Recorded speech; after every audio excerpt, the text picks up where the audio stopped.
বিশ্বনবী ফাতেমারে বললেন, ফাতেমা, আলী কোথায়?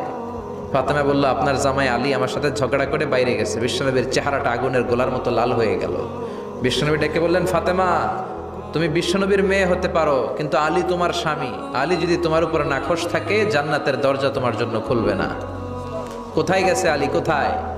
বললেন যে মসজিদে নববীতে গেছে। বিশ্বনবী যে দেখলেন বালির উপরে আলী শুয়ে আছে। বিশ্বনবী মজা করে ডাক দিলেন, ইয়া আবা তোরাব, মানে হে বালির বাবা আলী, ওঠো। এখন আলী ওঠে না, রাগ করে আসছে। বিশ্বনবী এদিক দিয়ে তাকায়, আলী ওই দিকে তাকায়, মনে মনে করে এতক্ষণ আপনার মাইয়াই গুতাইছে, এখন আপনি গুতাইতেছেন। বিশ্বনবী যাই বললো, আলী রাগ করো না, ওঠো, তুমি আমার চাচাতো ভাই, আমার ঘরেই তো তুমি মানুষ হয়েছ।